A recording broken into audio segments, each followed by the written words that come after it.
Hi guys, welcome back to my YouTube channel. If you're new here, you're welcome. My name is Precious Angel and it's such an honor to be here, just sharing with you everything. You can see from the title, I'm going to be sharing the lessons I've learned in my first 3 years of marriage. Yes, the first 3 years. I am now getting to my 4th year and my anniversary is going to be soon. So I just thought, why not share lessons that you've learned in your first 3 years? People that get married and they just like in the first year, they take a ring light, they are sharing lessons. Kudos to you, because in my first year of marriage, I was literally figuring things out. Marriage is different for different people and people have to deal with different things. In our first year of marriage, we dealt with uncharted territories. So relocating into a new country, both of us starting from zero, just like trying to figure out our lives and understanding new territories that we've never been to before. So like me and my husband, we have so many first time in the UK together, first time renting a house in a foreign country together. So we had so many firsts, and while there was something in me that was always saying, oh, I should have filmed this, I should have been sharing this and everything. But now looking back at it, I'm just like, it's never late for you to share the things that God is teaching you. But one thing that is important is that you should actually sit down and learn these lessons. So I'm going to be sharing a couple of things that I learned in my first 3 years of marriage, and I think that would be beneficial in no particular order. The first thing I learned was that marriage is indeed a huge commitment. Marriage is big. Like, when my husband will say, were you prepared for marriage? Or did you just think that it was all wedding and butterflies? But marriage is indeed a huge commitment. It is important. And we need to understand marriage from God's perspective. So marriage is a covenant. It's not just a contract. It's not something that, you sign today and say, I'm married today. Everybody come together. Then after you call the company and you're like, oh, I'm not interested any longer. No, marriage is a covenant. And that's why as Christians, when we get married, we put God into the equation. We are like, we can't do this without you, because we clearly know how important a covenant is. If you watch Nigerian movies, you've probably seen blood covenant and the implication of it if it is broken. But that is the weight that marriage takes. And first of all, I was young, not too young, obviously, but I definitely didn't know that it carried so much weight until I was in it and I was like, fam, we are here. So this is literally me and my husband and God on this journey forever. So when I realized that, I now discovered that a lot of selflessness needs to come into this covenant, because it now means that I am now dedicated to just loving someone, being committed to someone, being an amazing wife.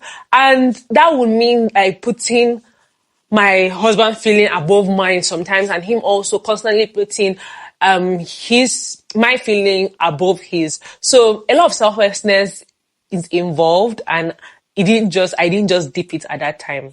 So when you realize that, okay, now there is selflessness involved in this contract that I've come together, you now realize that there is living and cleaving involved. Let me share a very personal experience. So when we got married in 2021, I had to leave my mom, my sisters, and my everything, all I've ever known, and just move with my husband. In the heat of the moment, it's all oh yeah, we're moving to a different country, life and everything. But when we arrived UK and lived for a few months, and this was now our new home, it just dawned on me that not just one person, but both of us actually left to cleave. So I've left everything that I know. I've left my family. I've left my friends. And it's so different. I actually love it that we got married and moved to different countries, because it just gave us an opportunity to start afresh, from the very beginning. Just realizing what we actually love and what we actually prioritize. I jokingly always tell my husband that if we didn't marry and move out abroad, I know that the dynamics of our marriage would have been different, because I know that my husband is someone that likes his personal space and all of that. But me, I'm somebody that I'm a home, like I'm like, come to my house, like, do you want to sleep over? Do you want to do this? But my husband is more like, okay, yeah, you can sleep over, but like, I want my own space. So if we're still in Nigeria, most likely we would have like families come around every other time. My sisters would probably come for sleepover. My mom would come for sleepover. All that's not a problem, but I don't think that it would have been enough time for adjusting to realizing that, okay, my husband is this kind of person. I would have just been like, from wedding night, just come. I know it's funny, but I would have learned maybe the hard way. But yeah, there's a lot of living to cleaving and putting out of the things that you've probably known as your normal. I also learned, most importantly, like the role of prayer in marriage and the role of just communicating. Not even only communicating, but communication styles and personality styles. I was speaking to a friend recently, and she was saying that people don't talk about the role personality influence or the role personality plays in your marriage, and just trying to navigate it. And that's why the Bible says that of your own strength you can do nothing. If you are someone that you're getting married and you're just feeling like, okay, I've got this, I know my partner, I know my husband, we've been friends from secondary school, we've known ourselves together, you're definitely going to see things that you did not necessarily pick up when you guys were just friends, when you guys were dating and all of that. So I would say that it's very important to be very prayerful. And also, while you're being prayerful, also learn to communicate properly. There was a time that I used to talk half. Like, I can say something now and I just do not complete the statement, and I just assume that my husband or someone else I'm talking to should be able to get it. And my husband had to take like a lot of calling me to order to say, I don't understand you. So I learned in marriage to communicate properly, to put my emotions together and communicate, not just throwing tantrums, because a lot of us, even in our female relationships, we are constantly trying to throw tantrums, trying to say, oh, you should have known how I was feeling. Oh, you should be able, girl, guy, whenever you're watching this, learn to talk, because learning communication actually did a whole number for me, like trying to figure out marriage and like in my first few years. Share a few more things. I don't know, but I just felt led to share this. The work in marital relationship is real. And I realized that in my first 3 years, the work is real. And when I mean work, when people used to say, oh, marriage is hard work, I don't know what kind of like work people were thinking, like people were saying it, but I just feel like the work in setting boundaries, the work in communication, the work in understanding that like your husband cannot always meet your expectations every time. Your husband cannot be the total reason why you are always happy every time. The work in just understanding that you have to manage your friendships and also your marital relationships. The work in that you have to prioritize like your home and putting your home first in all that you do. It's just a lot of work that I did not really dip it because I remember the first few like misunderstandings I had with my husband. I don't know what I did. I think I did something, and in my mind I was just like, this guy is my guy now. Like, why are you calling me out and everything? And my mom was like, no, you need to take accountability and accept that what you did was wrong and apologize. I could not get my head around it because I was like, don't you just know that like, okay, yeah, I'm sorry and all of that. My mom was like, no. I don't even think I said I'm sorry. I think I said sorry. And he was like, no, you need to say I'm sorry. And trust me, for me, when they say marriage is work, that's the kind of work, because marriage is character development. If your parents did not like develop your character when you were a single girl or a single man, or maybe you did not learn character development, I feel like you're going to just stress your partner and vice versa, because there are so many things that you need to learn to put your marriage to make it work. And I also learned that like marriage has seasons. Sometimes it's happily ever after, there's flowers, there's butterflies and all of that. But there's also joyful ever after, where your joy is not as a result of what is happening around you, but your joy is coming up from the fact that you know that this person loves you and the love is forever, is eternal.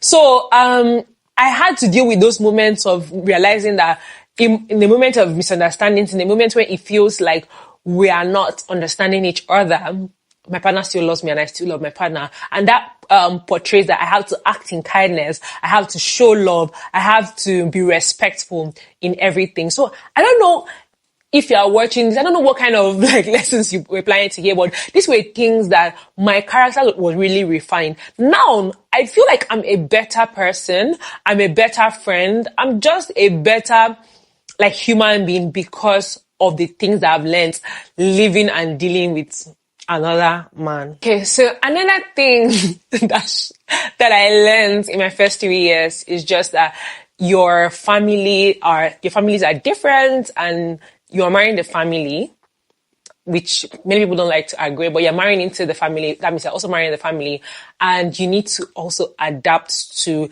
the differences that the different family dynamics bring. I was really, really like, it was shocking for me. There's some things that like happens in my husband's family which doesn't happen in my family, and it took me a while to just understand like the hierarchy of things, how to respect, how to honor in their own way. And trust me, social media is a scam. And that's why sometimes we as young people, I feel like we should actually tell the truth that what people say about, oh, my mother-in-law is in the kitchen and I'm not expected to be disturbed. I don't know, maybe it's true in their home, but if you just want peace, just be respectful. I lived with my mother-in-law for a little over like 2 months, and looking like the entire family, not just my mother-in-law. And I feel like it was a great opportunity for me to get to know the family and love the family more. I saw love in a way that I cannot explain. For me, love is like I'm doing something wrong and you are able to tell me. And hold up, not everybody can understand that as love, because I used to tell people, you can't be worse than my mother. There's nothing that you can do to me that will be worse than my mother. So I felt so much love. My mother-in-law was always she's so great in communication. She knows her onions. Like, she knows how to communicate. She knows how to tell you the things that she wants you to do, and what you're not doing well, she knows how to correct you with love. I saw love. This woman literally took care of us in our first 2 months, showing me the ropes and also encouraging me that I can be anything I want to be. So when I mean like you marry a family, that's why it's important when you're making the decision of who to marry, just make the decision of marrying from a very good family, because it makes all the difference. And that I'll just end with the two few points, and that is, I learned financial transparency and oneness. I really thought that I was really the pro of just like being open about my finances and everything, but trust me, it took a lot of time. A lot of time to just be like, I don't mean like open where you're hiding how much you have in with one of your friends or something like that, but just being open financially and understanding that one person's debt is another person's responsibility. You guys, it's just a shared financial burden. And as a believer, there's no point of just like hiding your finances from your spouse. Is not good. So I learned financial transparency, and trust me, you think you have money in your first year of marriage, wait till your second year or third year when you guys are growing and getting promotions at work or getting new jobs and you're having to make like big financial purchases together. It's going to be a test of faith, and that's where most times couples like break apart. Me, I won't say that I was perfect in that, but I learned it along the way. So I don't know if there's anybody watching this. Just don't put yourself under pressure. I'm telling you that I didn't come out here. It could have been great if I came out to say, oh, this is what I learned in 1 year.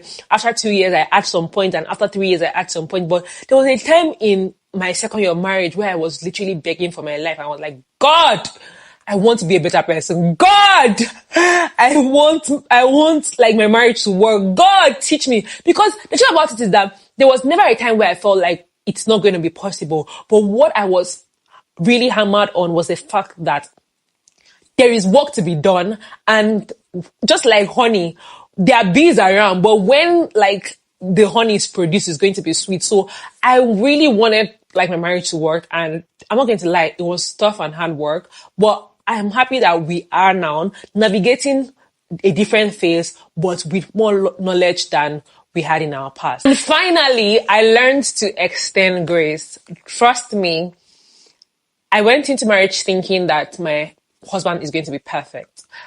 For context, I married a pastor, and my husband got ordained a few months after we got married. So basically, all I've actually known, I've tried to be like, oh my guy, but I've actually known my husband to be like in the pulpit, perfect and everything. Not like perfect, but just known him to be like my guy. But my husband always is very responsible. But when we got married and I started seeing like different, I don't mean all those different like saying, oh, you're not covering the cover of toothpaste, all of that. No. But just seeing that sometimes he can be a human being. Sometimes he can be petty. Sometimes I don't like sarcasm like anything. So when we first got married, he was like always answering me like with sarcasm, and I didn't just get sarcasm, and then I would really cry. I would really be unhappy. But I've learned to extend grace. It's not been easy, but I've learned that pettiness is not going to help me. And I've also tried to explain to my husband that also sarcasm is not going to help him. So understanding that we both are imperfect people, but learning how to extend grace to each other has been one of my biggest wins in the last 3 years of my marriage. I'm sharing this because I know I'm coming from a season of just sharing about relationships, and just wanted to let you guys know that navigating marriage is impossible without God and also the right community. Changing a community saved my marriage. Changing a community like made a whole difference in my marriage, and your community is very, very important. So I just want to say that if you are someone who is in your first year of marriage or in your second year of marriage, and I'm not going to say you're not having a good time, you're probably having like a difficult time just trying to understand how each other and just understand like your personalities and the things that you like and don't like, I would say don't give up. Realize that this is hard work. Document your progress. Have like times where you guys sit down and talk about like what you can do better. Just have like maybe appraisal. Take it as a real serious business, because it is actually a serious business. And in the end, it will pay. So thank you very much for stopping by my channel. And if you love this sort of content, I'm just going to be sharing everything, anything. So if you love this sort of content, please subscribe to my channel, and God bless you. I love you.